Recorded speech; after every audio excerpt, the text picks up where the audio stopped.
So I just think that their roster up and down is, pretty good. And I think if you put it up against Kansas City's, it's probably better. And but everybody believes because Kansas City has made it home the last, 2 of the last 4 years that they're definitively better. And I just, even as a Chiefs fan, I just don't think that that's necessarily right.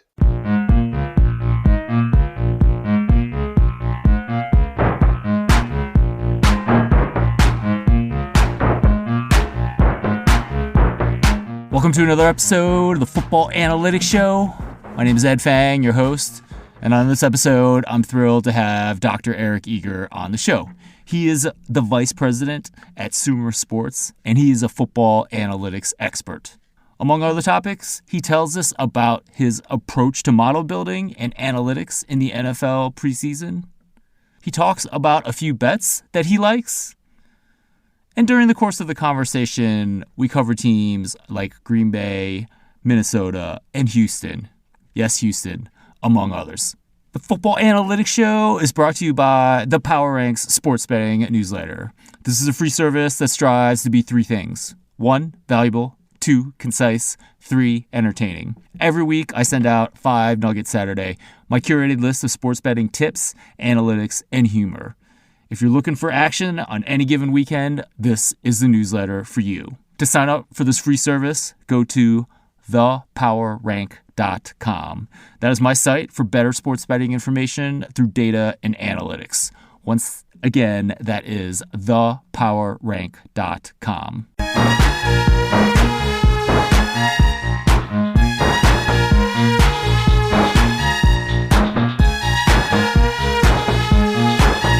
Joining me on this episode of the Football Analytics Show is Dr. Eric Eager. He is the vice president at Sumer Sports. He got his PhD from the University of Nebraska-Lincoln, and he's also the co-host of the Sumer Sports Show. Eric, welcome to the show. Hey, thanks, Ed. It's so much fun to be here, and it's just so much fun to be here, and to that the fact that the season is starting. College football tonight, really, and then the NFL in a week. I can't believe it, but I'm excited. I am excited as well, and I'm also excited to have you on the show because you are one of the best guests when we talk about analyzing football, and not just from a numbers perspective, using your PhD in math and your professorship and when you were doing that, but also watching games. So, Eric, I think it's been a little while since we kind of did an overview on, how you think about football, how you think about betting, and how you combine both the metrics and watching games. So can you give us an overview of, kind of football metrics in 2023, the things you look at, and then how you combine that with watching games?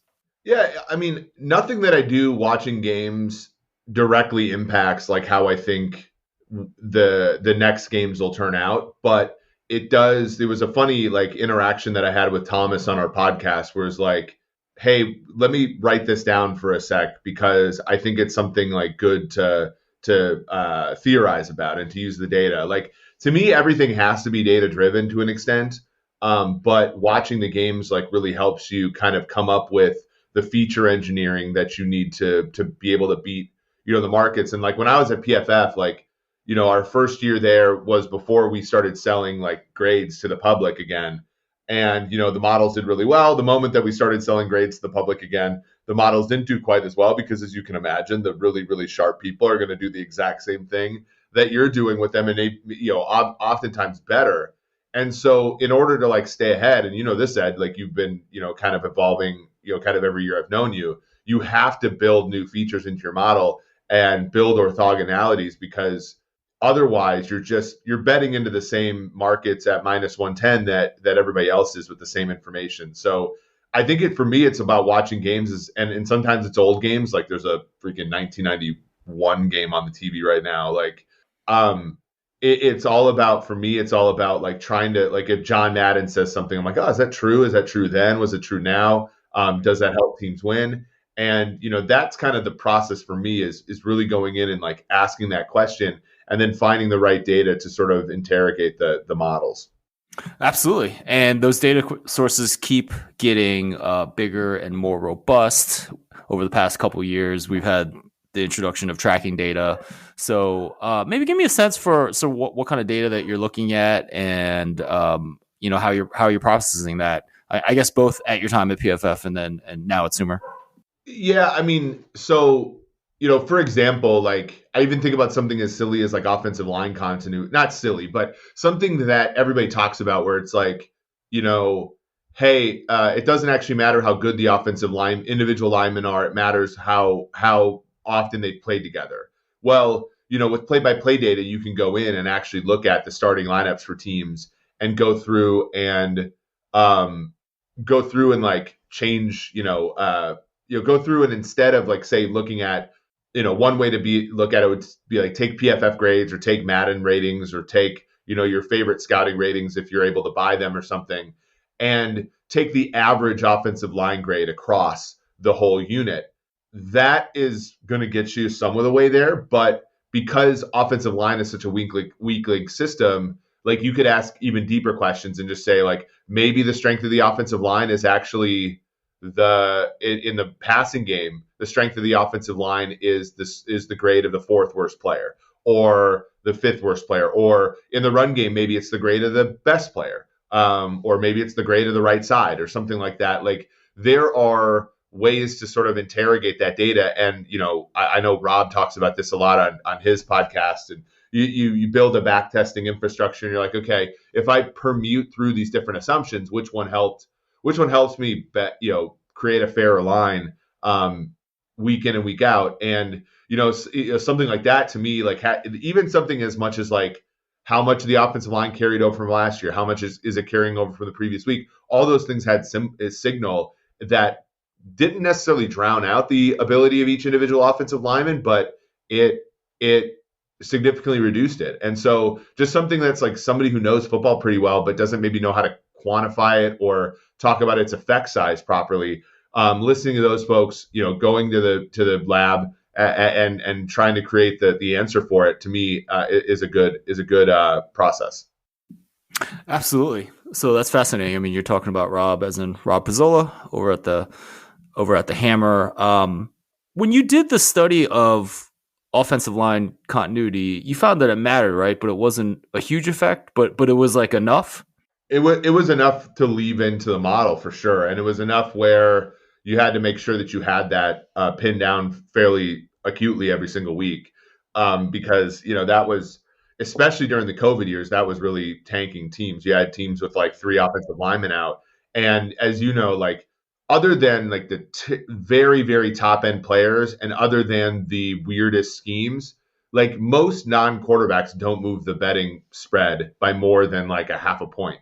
But at the same time, like 3 offensive linemen out, all of whom don't move the point spread themselves, but 3 offensive linemen out can move the point spread a significant amount. So it does matter, and it was something that we sort of had to put into the models as the days went on.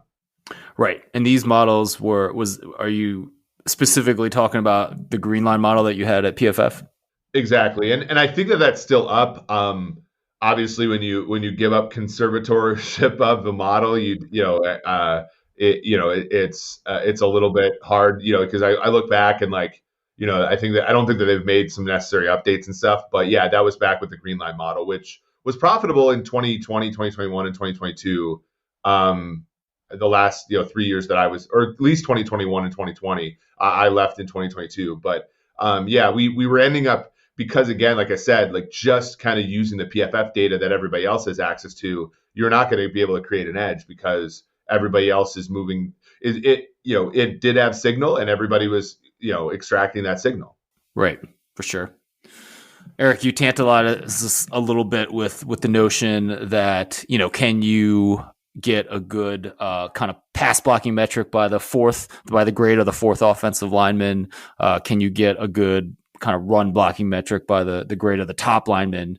Are those things true? Yes, the offensive line goes as the weakest link goes, and for pass protection, I think that the benefit of a guy like like Joe Thomas, I think about like Joe Thomas is an amazing player, never missed a snap, really was amazing, but he had the best seat in the house because he didn't have to look at any of the quarterbacks that played for Cleveland because they were behind him. So like the having a guy that's like a 9, and going from a 9 to a 10 at left tackle is just not going to move the needle as much as your left guard going from like a 4 to a 5.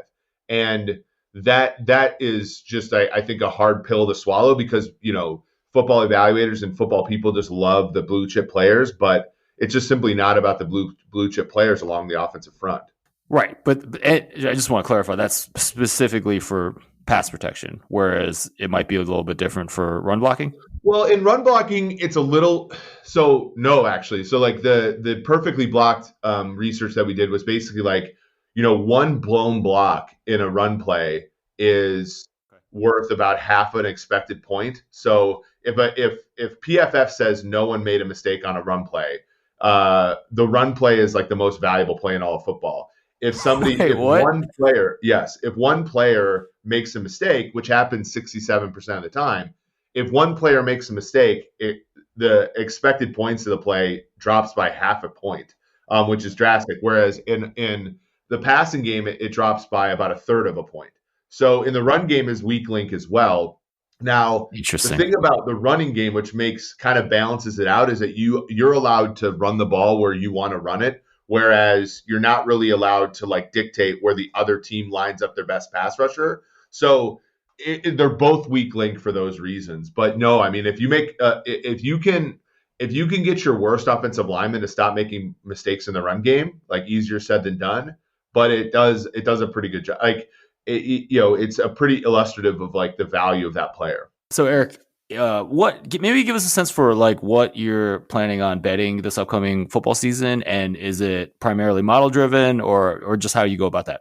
So when I'm looking at what to handicap, like I'm obviously right now it's futures and things like that. Week 1, those numbers are so beaten to death. It's sort of this interesting paradigm right now where the futures market is less sharp than week 1 because of limits and things like that. When I'm looking at teams to undervalue, that are undervalued. So like a team like Green Bay, who last season had a win total, I believe, of 10.5. That's dropped 3. 3 does seem like a decent number, for Aaron Rodgers wins above replacement. When he was an MVP, you're looking at like 4.5 wins above replacement. Last year's performance by him is not necessarily, a 3 win above replacement guy. Plus, I think Jordan Love is going to be a lot better than a replacement player. So when I look at Green Bay, I just think they're undervalued. Now, they're less undervalued now than they were when people started betting into them, and they went from 5-1 to win the division now to 360 or so. But there's still, I think, some value until you get to 3-1 on that division. When I'm looking at the AFC, it's really hard to pick a team that is kind of under the radar because all those teams there are good. I think you can make a case for the Broncos to be undervalued. I think you can make a case for Buffalo to be undervalued, even though they're a top 3, or if you look at Pinnacle, a top 2 team tied for the Super Bowl odds. I think they're undervalued. They've been the best team in the NFL for the last 2 years. And, just because they haven't been able to get over the hump, people I think are diminishing them. Interesting. When I look at the NFL preseason, I actually don't have a metrics-driven model. A lot of my stuff is more market-based and wisdom of crowds. And so when I'm trying to make, say, a win total bet, something like Jets under 9.5 wins, which I do like, it's more kind of studying the team. You talked about Green Bay, you talked about Denver with value. Is your process the same, or do you actually have more of a quantitative model right now? Yeah, so we weren't allowed to move over any of the stuff that PFF, so like we had to rebuild everything, but we do have like very a quantitative model. And we have a few different types, right? So you generally speaking want to build a model for sides and totals based upon not necessarily expected points, but like an updated version of expected points that takes into consideration, basically the leverage of the play and all this kind of stuff. You need one that deals with quarterbacks specifically. You need one that deals with kind of team level stuff. So like an ELO rating that will match the market fairly heavily will help kind of keep your numbers in line. And then, you need a player level model. I think if you're going to be doing anything bottom up in the NFL, you need that certainly. And that takes a lot of work. I mean, the people that grind out injuries and all that kind of stuff, I think I think it's interesting. Like The top down approach, from what Rob was saying on Bet the Process, or not Bet the Process, on Circles Off, he was talking about how a lot of people are doing more of the top down approach. It's interesting. I do think with Circa coming into the market, that has some validity, because there are books that are willing to take a stand and be different than other books. But that's hard to do in the NFL when kind of the market is very efficient, and the books kind of all copy each other, unless you're doing things like player props and stuff like that, which is not trivial, getting down on all those, right? So the NFL is a tough one. I don't think there have been sports that I bet, for example, WNBA, I do a little bit of handicapping, but also do a little bit of like subjective stuff, mostly because I like the league. I've always found that in back testing, when I do subjective stuff, I don't actually add any value. So Really? to me, it's mostly, I have to do models, because I think like that's A, the way my brain works, but also B, I think just we as humans are really bad at estimating effect sizes. Right, for sure. So it sounds like at this point, you and the team at Sumer are trying to put together in the NFL preseason a number of different models and kind of getting insights from all of them. But they are quantitative based on past performance. Yes, there isn't anything qualitative. Now, for something like I'm just gonna back up, like for something like CFL, like I certainly like for something like that, or at USFL or XFL, when I used to bet those markets, that was a little bit like, it was a little bit of both, and that was only a little bit of both because you didn't have data availability, right? Like for leagues that are right, either kind of data poor like the CFL, or brand new like the USFL and XFL, I think a data-driven approach is going to get you killed fairly quickly. So you do have to like add, I think, a little bit of subjective nature to it. A data-based approach is going to get you killed just because there's not the data that you need, right? There's not the data you need. There's you have to be really, really careful about overfitting. And then, if Right. you're careful enough about overfitting, I think your models are just going to tell you, I think your models are going to throw their hands up fairly frequently, right? Like the variance is just going to be too wide, and you might not ever find an edge on a game that way. Right. So for example, with like the CFL, I mean, you could do a lot of stuff from the play-by-play, right? I mean, you could probably back out an expected points model. So like if you were betting the CFL, I presume that you would do that, or is that just kind of not as readily available as you would like? I haven't found a great source for that. I know PFF started collecting data on the CFL. Like I probably would have found myself making a model based on that.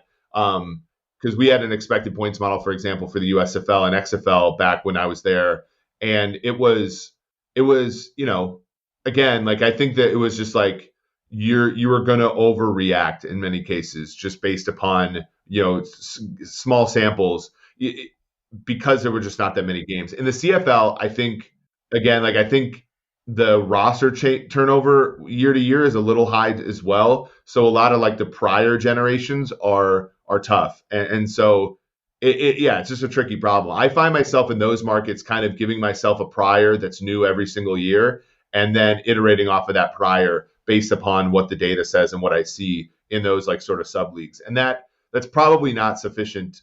I would lay a decent price if that's not sufficient in the NFL. Right. Eric, is there an NFL bet that you'd be willing to share with us?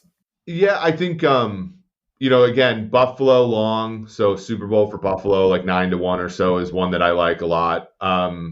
Green Bay to win that division at, let's just go with 7-2, to me is a great one. We're gonna talk about Minnesota. I think under 8.5 for Minnesota is close to viable for me.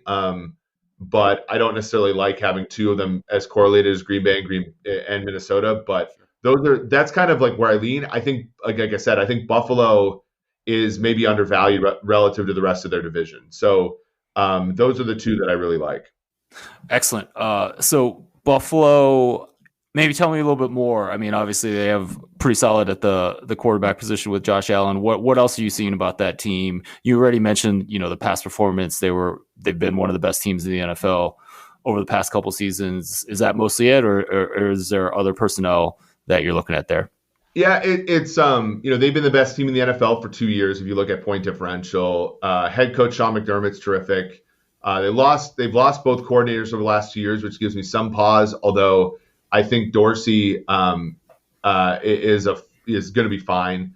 Offensive line has improved a little bit. I think last year Gabe Davis was injured for a significant amount of time. Dawson Knox wasn't effective, so they get a healthy Gabe Davis back as the captain this year. They get Dalton Kincaid in the first round. I think that'll be more effective. I think they're going to run fewer RPOs, which I think will make them more effective for these teams that have amazing quarterbacks. I just don't think RPOs are a valid thing because your quarterback doesn't need that much help to win, and so RPOs essentially are like the classic like Simpsons paradox type thing where an RPO run is better than a non-RPO run, and an RPO pass is better than a non-RPO pass. But too many RPOs turn into runs, and so RPOs as a play are less efficient than non-RPOs, because you end up running more. And so for these elite teams, I don't even, because linebackers just kind of like tell Josh Allen and Patrick Mahomes and those guys to basically like be my guest, run the ball, and that's bad. You don't want to take, and linemen aren't moving upfield that fast on those plays. And so those run plays are, in my opinion, I think they have less of a chance of hitting, even though I think play for play, the efficiency is decent because linebackers are kind of inviting the first 4 yards. So, I think Buffalo is going to change away from that. They kind of did in the second half last year. And then defensively, I think getting Von Miller back middle of the season is better just because he'll be healthy for the right part of the season.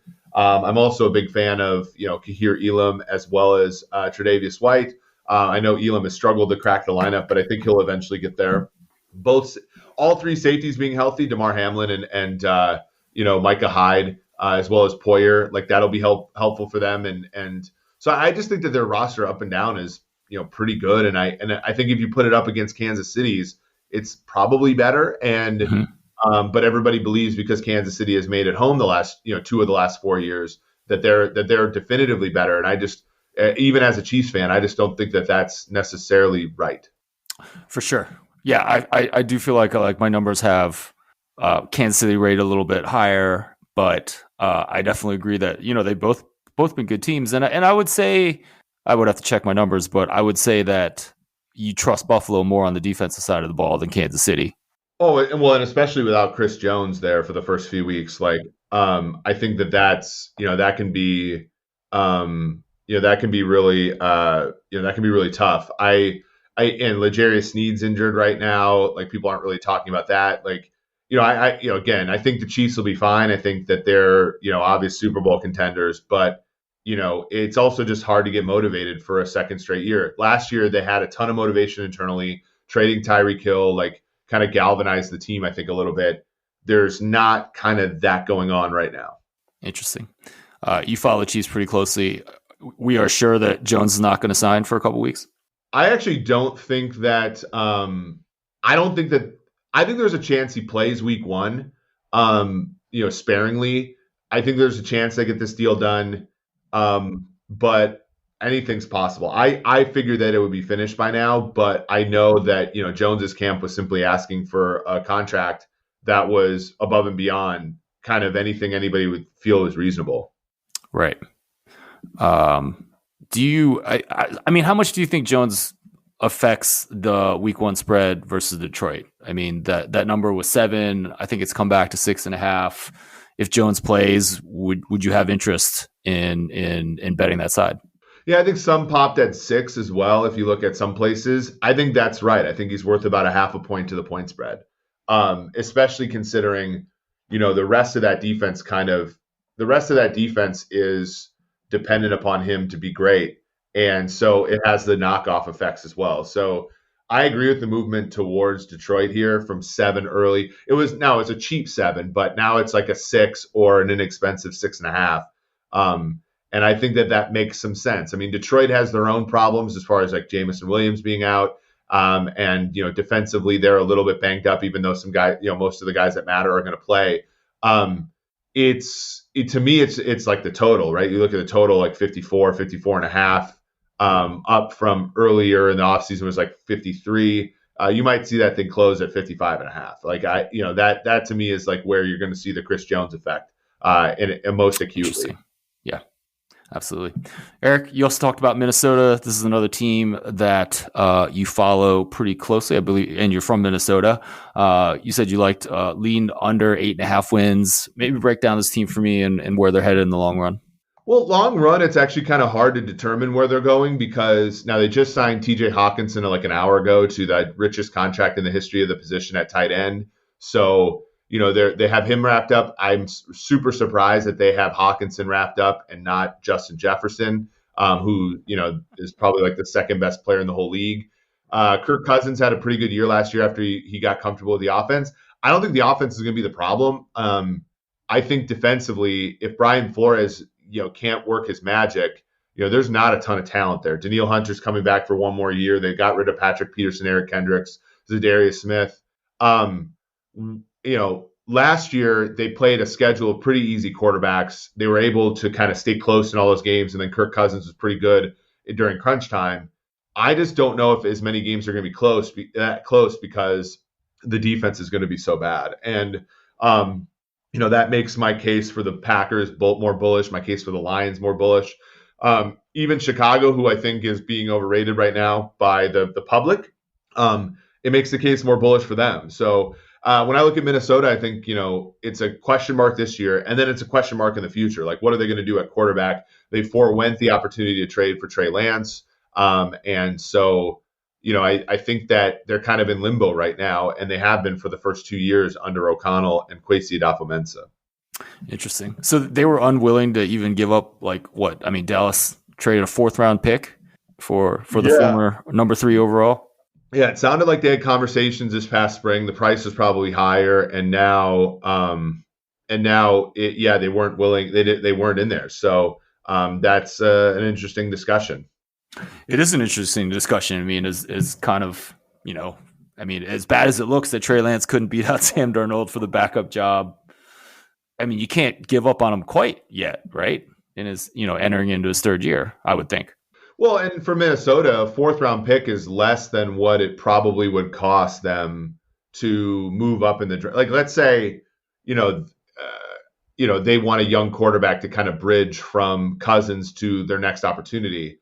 Assuming Cousins is like who he's always been, and they're good enough to win at least 7 games, like they're going to have to move up to get Drake May or Caleb Williams, and that move up is going to cost a lot more than Trey Lance is going to cost. And so that's kind of that was my theory on the whole thing was, and Kwesi's bought low before. Like he bought low on Hawkinson. He bought low on Jalen Reagor, who they just waived. They bought low on Ross Blacklock, a defensive tackle, who was a 2nd-round pick for Houston. And so I figured that Trey Lance would just be another in this, but it feels like they don't want to put any pressure on Cousins from a backup standpoint, which I kind of understand. But that's going to leave them in a precarious spot next year if Cousins leaves in free agency and their only quarterbacks are Nick Mullins and Jaren Hall. I mean, Kirk Cousins is a pro, right? I mean, I figure he's the kind of guy that would understand that he's not going to be there forever. I mean, do you really think his performance would drop off because he's getting pressure in the quarterback room from? I think that they're going either way. Like if you watch the quarterback documentary, it was a really interesting moment where the Vikings had just beaten Washington, Kirk's old team. Kirk didn't play particularly well, but he made a really good throw on the final drive to sort of cinch the game with a field goal.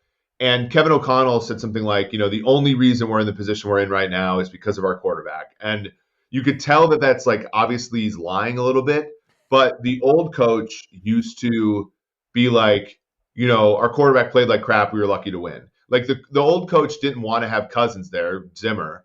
And he went out of his way at every turn to like diminish Kirk Cousins. And I feel like for a guy like him, if you watch the documentary, he's very clearly introspective. He's very clearly sensitive. And I mean sensitive in a, like not in a negative way, but just in like he can read the room. And I think that the Vikings, when they got this assignment and when the Wills kind of told them that they had to keep Cousins around for a few years, it's like, okay, well, instead of doing what Mike Zimmer did, which was be right but lose, we should just be wrong and win. And so I think that their whole thing is trying to make an environment where Kirk Cousins feels wanted and where he feels like the quarterback. And, as irrational as like not drafting or signing a backup would feel like, I think that they're just like erring on that side of caution at every turn. Eric, Philadelphia had a really great season last year. Jalen Hurts really emerged as the quarterback, and they made it all the way to the Super Bowl. Can they build on that, or do you see some regression coming for this team? I think it's only rational to assume a regression for a few reasons. A, both coordinators are gone, especially Steichen. Steichen took Justin Herbert to Rookie of the Year and took Jalen Hurts to the Super Bowl. I think that that's a big loss. And as much as I like Sirianni, and as good as Sirianni is, I think it's only rational to assume, that there's going to be some decline there. And then with Hurts, it's like the style of play is conducive to injuries. I think Hurts has improved every single year of his career, literally, since college. So, I would hate betting against him, but I think that this trajectory for Philly is going to plateau a little bit this year. Yeah, for sure. I mean, I definitely see that as well. I mean, I look at Hurts's interception numbers and they're completely unsustainable. They had some good fortune and, the defense should still be good, but obviously defense is a little bit less predictable. And, Fletcher Cox is definitely not the player that he used to be. Can these young kids kind of come in?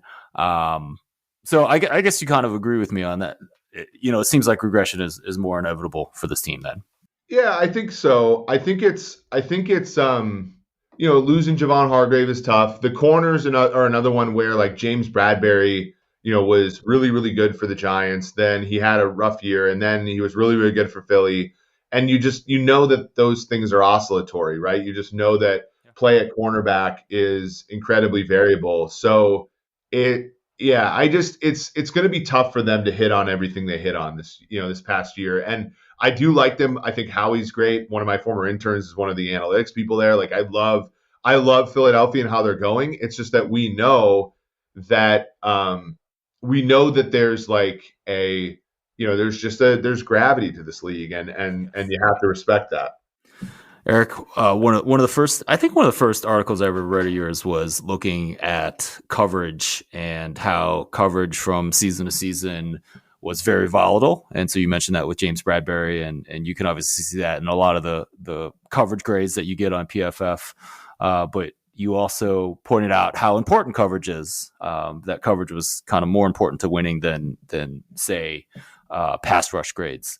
So I don't even remember how many years ago was that you did that? That was probably early. Yeah, a few years ago for sure. Yeah. Yeah. So anyways, just wanted to point out that work. And I've definitely been using that in my handicapping and my analysis ever since. Yeah, it's funny. It's interesting, right? Because, you're a, obviously PhD, scientific mind as well. Like if I could go back and like reframe the coverage and pass rush thing, it would be more about the units than about the players. So like, I think a lot of people concluded from that article, like you should just stockpile on corners and like forego, defensive linemen. And like, I think it's more interesting than that, right? I think it's more of like, if I were to start a team, I'd probably draft a really, really high end defensive lineman first and then draft like 6 defensive backs, defensively, because that 4th and 5th defensive back matter a ton. Whereas it's like that first defensive lineman matters a ton. And it's a little bit less, clean than that because there's the run game and you're a weak link system against the run. But yeah, it is interesting. And like I've changed the way that I've handicapped games before. Like I used to just like take the sum of all the grades across, a certain unit. And it's like, and I know, books do that. I know there's a really good book that I finished reading while I was in Vegas, How to Beat NFL Sides. I'm trying to remember the guy's name, but it was a really good book about using player ratings and stuff. And, I think a lot of people will sum or average over, all the important players. Whereas I think it's a little bit more like, again, you should look at like the value, your best players on the defensive line in pass rushing, and you should look at the worst players in coverage. And I think that there is an edge in thinking that way versus thinking about the units where everybody's, equally yoked. Fascinating. I'm going to start using that this season, Dr. Eager. Do you think does that same kind of thinking apply to wide receivers? And I asked this because I was just looking at the Detroit Lions. Amon-Ra St. Brown is elite. But like, I don't know who else Jared Goff is throwing to this year. So like, can you apply the same thinking, or is it different when you're on offense? No, there's that article that I wrote back in 2021, like right after the Chiefs lost the Super Bowl, because Sammy Watkins was injured and McCole Hardman wasn't anything, and it was about like secondary and tertiary receivers. And I found it was like a good parallel with baseball, where it was like, Billy Beane famously said, like, my doesn't work in the playoffs. And it's like the same. I was always like looking at the Packers and thinking like, they had Devontae Adams. They had, Marquez Valdez-Scantling was effective at times, but, down the list, it's Alan Lazard, it's Randall Cobb, it's guys that are not particularly, effective players. And so you can win 13 games with kind of the first wide receiver being great. But it's hard to win in the playoffs. And we saw that there was like almost no correlation between your EPA passing in the playoffs versus the grade of your number one receiver. It was more correlated with wide receivers 2 and 3. And, so it's also a weak link system, right? Because, defenses, they can choose kind of who to double. And in the playoffs, like when you double, it all depends upon how good your weakest defensive back is versus the weakest wide receiver. And in the playoffs, that weakest defensive back is usually better. And then in a random game against Detroit in week 7. So it is like wide receiver is a weak link system too. And it was part of the thesis, like when, the Chiefs were kind of in the middle of discussing the Tyreek Hill trade. It was my thesis for saying, this team is actually going to be more resilient because, when you require one wide receiver to be everything, to be the deep threat, to be the possession guy, to be the after the catch guy, and, and teams find an effective way to turn that down, like teams were with the cover 2 defense against the Chiefs for half of 2021, your offense is more fragile. And so when they went out and got Smith-Schuster and Valdez-Scantling and eventually with Sky Moore and Kadarius Toney, all those players kind of had one thing that they were good at, and then none of them had the salaries to command targets every single game. And so, the hard part with Tyreek Hill was, when teams started running the 2 high shells, it decreased his average depth of target by 2 yards. He was almost equally as effective, but he also like clogged up the middle for Travis Kelce, and Travis Kelce's efficiency numbers went down. And it wasn't like you could just say, well, guy, Tyreek, you're going to have to take one for the team. You're just going to be running off the defense all game, like, because he's making too much money to accept that. So, the right move was to trade him for a lot of draft picks, rebuild your defense. And I look, it's funny, like the Bengals ran a lot of cover 1 against the Chiefs in the conference title game, and Marquez Valdez-Scantling caught 6 for 116 and a touchdown. And he exploited them. They were able to go to that, kind of hand when they were being challenged. And then in the Super Bowl, the Eagles ran more deep coverages. And so Valdez-Scantling got 1 target the whole game. If that's Tyreek Hill is probably either getting targets in those coverages, which is negative EV, or he's complaining. And, whereas Valdez-Scantling wins the Super Bowl catching 0 balls, he's probably fine with it, right? So that was like, a worldview test for me, was to say, and now granted, Mahomes is like the best player in the whole league, but to say, like, is wide receiver a strong link system? And I think the Chiefs proved that no, it's not. It's about spanning the set of all wide receiver traits. And if it takes you multiple players, you're probably actually more resilient. Fascinating. So does that mean we can be a little bit more on this Detroit pass offense?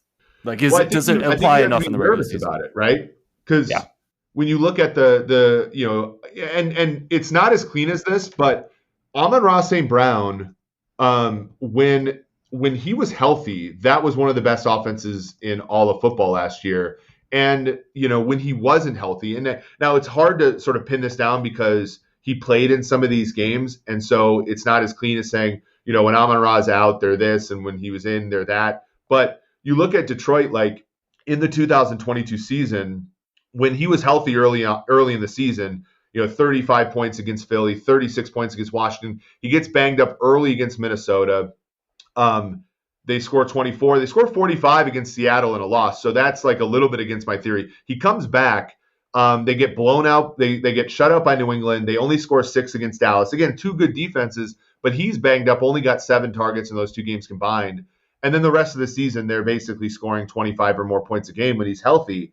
And that's, again, not because it's just because those secondary receivers aren't able to step up as much. So you fast forward to this year. Now they bring back Marvin Jones. They have Khalif Raymond. They have, they have some players that you've heard of. Sam Laporta at tight end, Jahmyr Gibbs at running back. But that's a lot of speculation there. It's one of the reasons why, even though I was like the first guy to talk about restoring the roar last year, and it feels fun to be like, quote, right about that, right? I don't think I would bet Detroit at any market price in any market this year. Yeah, that makes a ton of sense. I just think they're just overrated. And that's good. I mean, imagine Detroit being thought of as overrated last year. Like, it's a cool journey for them. But it's like, that's how if you're going to try to handicap effectively, you have to take the personal biases, and you have to know when you're not right anymore. Absolutely. Eric, would love your opinion on a couple things for the NFL. What do you think is going to be the most surprising team for you this season?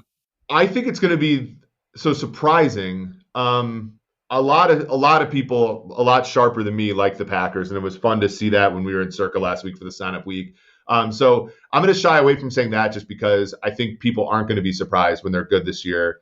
I think Denver, because I can see the path to them being good, but I can also see a million paths to them still being mediocre, especially on offense. And so if they were to actually break through and be an above average offense, and as a result, probably a playoff team in the AFC, that would certainly surprise me. I think the most likely path for the Broncos is that Russell Wilson returns to like league average.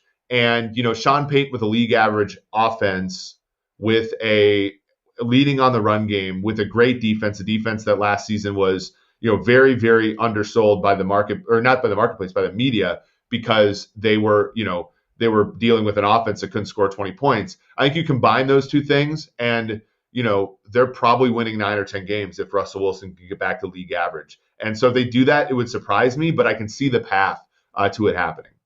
Absolutely. And Denver, I think, struggled with a lot of injuries last year as well. And I don't think Russell can kind of get back to where he was, 3 years ago? But I don't think it's too insane to think he gets back to NFL average, right? I mean, that kind of has to be your mean projection for him this year.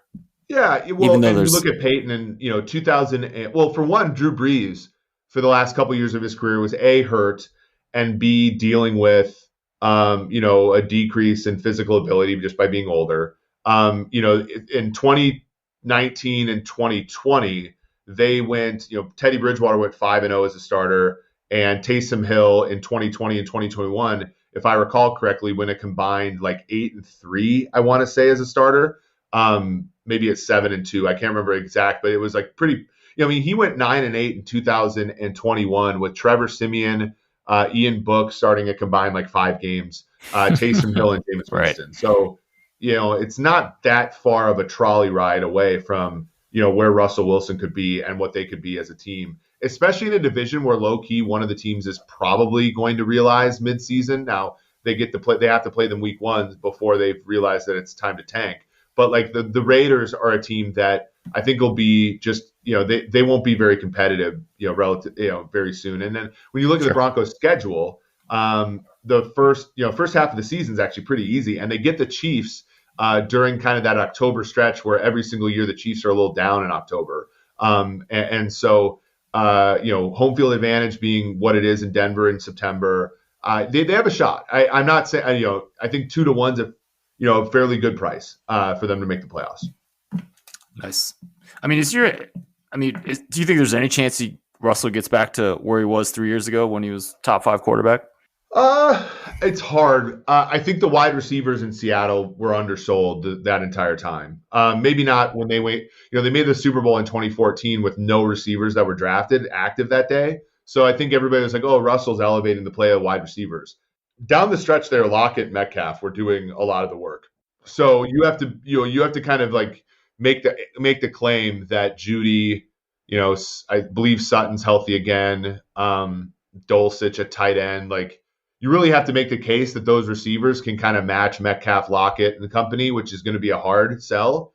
But Can he make it in the top 12? Yeah, I think so. I think especially if they lean on the run game the way they want to, and they give him kind of very simple kind of passing concepts to work with, especially on the outside. I don't think he's great throwing to the middle of the field, but on the outside, I think he could still do damage, especially if he's healthy. Like he was injured for a while last year. Eric, what team most intrigued you for this upcoming season?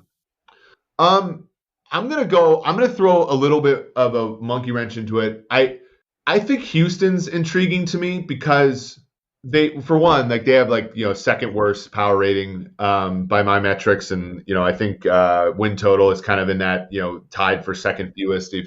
I'm not looking at the VIG right now, so they probably have better projections than a team like the Rams, but when I look at that team, like defensively, they had some decent players last year, and all they did was kind of build the weak links up. The secondary doesn't have like really any holes. They have a third overall pick at corner. Linebacker is a little bit iffy, but linebacker doesn't matter as much in the NFL. And then they got Will Anderson to be like that, that difference maker. I think if Will Anderson's a difference maker, that's a pretty good defense. Offensively, their line now a lot of injuries, and so that hurts. But at tackle, you can do a lot worse than Laramie Tunsil and Tyce Howard. And running back with Pierce is pretty good. Tight end with Schultz is solid. Wide receivers where they're really going to struggle. I think it's going to be the worst wide receiver core that C.J. Stroud has ever had in his life. But I look at Houston and they were awful for 3 straight years. I don't necessarily think they're going to be awful anymore. And I really would love to see what their ceiling is this year. So it's a situation where maybe the defense gets to NFL average, and then if the offense can stay out of the bottom 10, they exceed expectations, something like that. And they're in the AFC South, so they play a rebuilding Indianapolis team twice. They play a rebuilding Tennessee team twice. They're playing a Jacksonville team who I think is going to be pretty good, but if you're telling me to lay $1.60 to bet Jacksonville to win that division, like I'm never going to. So right. It's like to me, I think there's an opening for them to show out and be a plucky team, and that's good because I think that city has dealt with a lot of crap. The Oilers leaving and the Deshaun Watson situation, which it's not really their so I think that I would just like for them to be good. I would like for Houston to have a good football team again. Well, and you see the path there. And I see the path. Like I don't know how much of this by Nick Caserio was a plan and how much, but the Watson thing was really tough. I mean, they were in the middle of dealing with Watson wanting out while also having no draft picks until round 3 in 2021. So, no one would have done well in that situation, I think. And they've slowly built it back up. They have some cornerstone pieces in Tunsil, Will Anderson, Derek Stingley. Even like at wide receiver, you could even squint and see Tank Dell being pretty good, right? So Damian Pierce at running back seems like a good player. Like I think that there's something there. And if Stroud to me is like that perfect kind of quarterback on a rookie deal who can be pretty good, that maybe when you pay him the veteran money, it doesn't turn out as well, but he's good enough, I think, to color between the lines for 4 years and make you competitive. Excellent. Eric, how about a high variance team for the 2023 season? A high variance, Chicago to me is the biggest one. If Fields continues to struggle, with taking sacks and accuracy and that kind of thing, their defense is horrendous. So I don't think that it's going to be pretty for them. If Fields figures it out as a passer, this could be, I wouldn't say 2018 Chiefs, like, where the defense is terrible and the offense is, an all-timer. But in that conference, if Fields figures it out, it's an 11-12 win team. So I think the variance is incredible. I think they could be back, competing for the number 1 pick if Fields doesn't play well. They just cut Travis Gibson, who had 7 sacks this year. 7 sacks of their 20 total. I know they brought in Ngakoue. Like, who's going to rush the passer for that defense? I don't know. But if the offense is good, I think that they're going to be winning or losing a lot of 35-31 games. Awesome. That's actually the second time I've gotten that answer for a high variance team. JJ Zacharyson also said that as well. And I definitely see it. Eric, you recently published a book on football analytics. I have no idea how you found the time to actually write that among all your other responsibilities, but tell us about the book, why you decided to write it, and how you actually wrote it. Yeah, it's funny. Like when I was a professor, I did research on ecological, studies, like at the U.S. Geological Survey and the EPA and stuff with a friend of mine, and I left academia, left town, even, and he messaged me probably 2 years ago. It's like, hey, you want to write a book? And I'm like, no.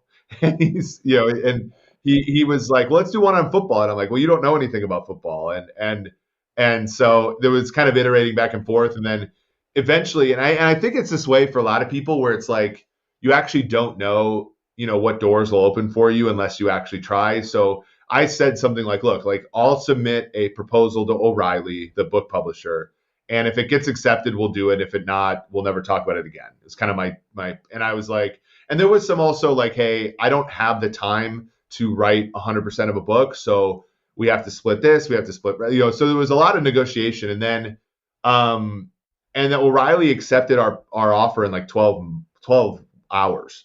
And I was like, Whoa. oh, like, and again, this is like a problem that like every author would tell you, like to tell me to go bleep myself because it's like, but for me, it was like, okay. And so this was back in like, the fall of 2020, early 2021, started writing it. And, when I got to Sumer, I had thoughts about not doing it anymore, but then I just kind of plowed through. It was basically like one Saturday. Well, there's only one Saturday a week, so I just did Saturday night from 8 at night when the kids went to bed till like 2 a.m. I just wrote a chapter, and then my co-author Richard Erickson was very generous as far as formatting and typesetting and stuff, and he did a really good job because the publishers wanted Python and R, and I'm good at I can code in Python, but I don't have the greatest intuition about it. So like he wrote the Python sections and stuff. So it was a lot of work, and I'm really proud of it. And yet at the same time, like it wasn't something I would have preferred doing at the time. And so I'm happy that I had a friend that kind of encouraged me to do it. That's amazing. So Richard actually doesn't know anything about football. He's like what? No, I mean, I think he's a Packers fan. He's a Packers fan from La Crosse, Wisconsin. He knows, like, he watches Packers games, but yeah, he doesn't know. So there were times when I'd be like, oh, I'd write a little pseudocode, and put it in the book and be like, oh, you can finish this from here. And like, no, he didn't know what to do because he doesn't really understand, the football aspect of it. But he really, really, really does know how to, like, there's a lot that goes into like formatting a book and formatting code and so that it's readable in a book and stuff like that. Things that I'm okay at, but he's much better at. So he was, very complimentary in that sense. When you submit a proposal to O'Reilly and they accept it, is there like an advance like a traditional publisher, or they just give you royalties eventually when the book is published? Just royalties, which yeah, hopefully it gets picked up by a few like universities. We're in discussion with some universities about using it as their textbook and stuff. But yeah, it was different. Like when I did a course at Data Camp, I got an advance, and then you get a royalty every time somebody takes your course. This one, I think it's entirely a royalty based model. I taught myself most of my programming skills, because I was like an engineering student, whatever, in PhD school, and only did a minimal amount in undergrad because the course sucked. But I remember when I was doing this, someone was like, "Oh yeah, if you want to learn anything about programming, just get an O'Reilly book. They just have the animals on the cover." Yeah. So O'Reilly is, and I learned a ton, and the books are all really good. I am sure that your book will live up to all those standards, because I know the quality that you put in everything. I'm looking at it on Amazon now. It looks like it actually hasn't been released. So when's the release date? Yeah, so you can buy it for Kindle today. And it's in print. I've gotten a few copies. I sent one to my old boss, Chris Collinsworth, just to say hi. But yeah, so you can order it today for Kindle and use it now, or September 26th is when it'll ship to you if you buy it today as a paperback. I feel like with the effort that you put in, I mean, this is like hundreds of pages of I don't know. I feel like it's a paper book, right? Something that you can sit next to your laptop and really learn how to do this. Yes, exactly. So we wanted it to be for the person, like let's say the journalist who really understands football but hasn't ever coded. Like that's an audience member. Um, Got it. or for like a freshman in college who's starting out learning this stuff and wants to actually do it. Like those are the two audiences that we were pitching for. So in a weird way, like people like us, Ed, like we're maybe might not be disappointed in it. I think it's always fun. Like I remember I read Rufus's thesis like a couple years ago. I think it's always fun to, even if the method, even if the methods or the methods are outdated or something, which these methods aren't outdated. You just would know that you would know them. I think it's instructive sometimes to like read, reads one of your peers, works so that you know how they think, because Yeah. it's always like an instructive thing for me to like just like when I read Rufus's thesis or I read one of your newsletters or something. It's always interesting to like contrast like how you think about something versus how I think about something, and there's no better way to do that obviously than when somebody writes a book. They take you through kind of their Yeah. thought process on something. Well, I'm certainly getting a copy, and I agree with you. Like I like to get into the minds of other people that you respect. Uh, there's a guy on Twitter called abnormally distributed, abnormally dissed, something like that, and he's a pro bettor. He's actually been on Circles Off and a couple of the podcasts that I listen to. He certainly knows what he's doing. I think he's a former academic, and he wrote a book. I think it's coming out later this fall. I think that's kind of another example, something I want to dig into for exactly what you said, like trying to understand how someone else thinks. Dr. Eric Eager, thank you so much for your time and coming on the Football Analytics Show today. Please let everyone know where they can get all of your work. Yeah, well, thanks you for having me. And like you said, the books, you can buy it now on Amazon. It'll ship by the end of next month, or you can get it on Kindle. It's Football Analytics with Football Analytics with Python and R, or you can just look me up. That's the only book I've written that's on Amazon. I also co-host the Sumer Sports Show with former Falcons general manager and my boss, Thomas Dimitrov. That's every Wednesday and Monday at 3:00 starting next week. The whole podcast network you can find on youtube.com/Sumer Sports. And then you can follow me on Twitter at Eric Eager _ or Sumer Sports at Sumer Sports on Twitter. Awesome, Eric. Thanks again for your time.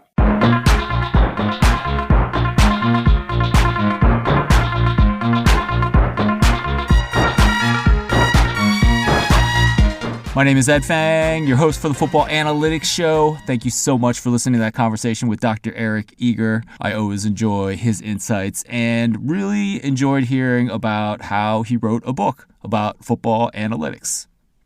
Just a reminder, you can get my free sports betting email newsletter. This includes 5 Nugget Saturday, my curated list of sports betting tips and analytics. You can check that out at thepowerrank.com. Next week, there will be a few more preview series episodes on this podcast. There will also be an interview. It will all be NFL based as we head into the open of the season on Thursday night. Thanks again for listening. I'll talk to you again soon.